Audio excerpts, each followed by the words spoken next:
Okay, when I first read this problem, I really, I struggle with what, shot being piled up. But then I started to realize this was written in 1904, and, like cannonballs, something like this over here. And by the way, I'm not very good at drawing pictures over here, but the way I look at it, it's a square, right? The base is square. So the base is what size? Is 25 by 25. And what they say is in the shape of a pyramid. Yeah, I'm having a tough time drawing a pyramid. So there would be one shot at top, right? Now it's easier for me to count from the top to go to the bottom. So if you have one cannonball and that's the top of the pyramid, what's going to below the one cannonball? There would be four cannonballs below it, right? Now why is that? You would need four cannonballs to have that ball in the middle. So what do you have? Well, one, and then you got four. So I'm starting to realize there's a sequence here. Now, if you had a sequence like this, I'm going to put this over here. Well, then you could put four cannonballs in that to make the pyramid. So what's it going to be? One squared, I'm getting the pattern. That's the one shot at the top. Two squared, that's a base of four. Then three squared, right? And then four squared, five squared, all the way up to n squared, all right? Now, the n squared stops somewhere, though. Where did it stop? It stopped at 25, all right? But I want to claim that this is a well-known formula, if you know it. Now, if you don't know it, nothing's well-known. Nothing's well-known. But anyway, this formula over here, Sn, is well-known. And the formula is this over here. It's a well-known formula. It's one that's given to most pre-calculus students and algebra students nowadays, right? They usually derive it through, well, there's a variety of ways. In my appendices, I'll put a technique down for it. But it's usually proved using PMI, or principal mathematical induction. So if that's the formula, I mean, it's easy to write down if you know the formula. Now, if you don't know the formula, that's not easy to write down. But n is 25. Of course, we're going up to 25. Remember, the base is square, 25 shots per edge.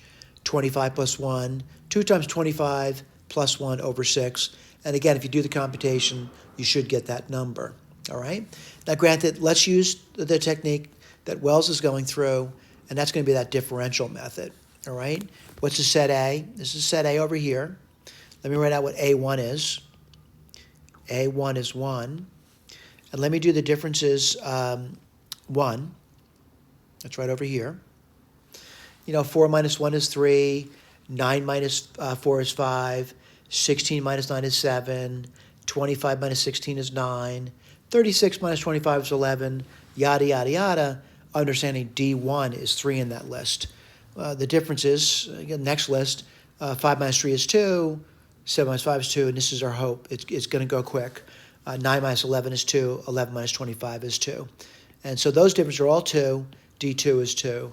What happens after that? Everything's going to be 0, which makes it kind of easy. So what's AN going to be?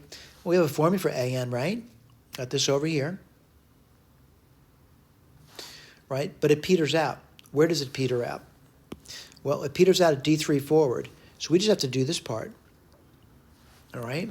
Again, if you put this down, write that down. We know what the answer is, but let's go through it.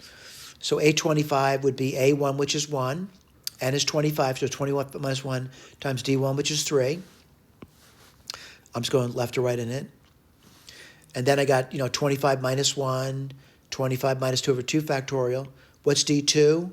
Is 2. And everything after that is going to be 0. And if you do that, you get 625 or 25 squared. No surprise there. Now what are we going to do? The sum. By the way, I already know what the sum is, but let's say we didn't. We're going to compute it now. S1, first term. S2 is 1 plus 2 squared, which is 4. What's S25? 1 squared plus 2 squared plus 3 squared plus 4 squared, all up to 25 squared. What's nice about this, we got a formula for it.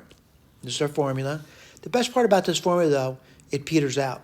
Where does it peter out? At D2. So we just got to go to D2. That's all you have to do. What's N? 25. What's A1 is 1. Again, if you can't remember, it's written down for you. What's the next guy going to be? 25. 25 minus 1 over 2 factorial. What's D1? Let's go back up here. 3. 25. 25 minus 1. 25 minus 2. 3 factorial. Beautiful pattern. What's D2? Well, if you don't remember, go back up here and look. And everything else after that is going to be 0.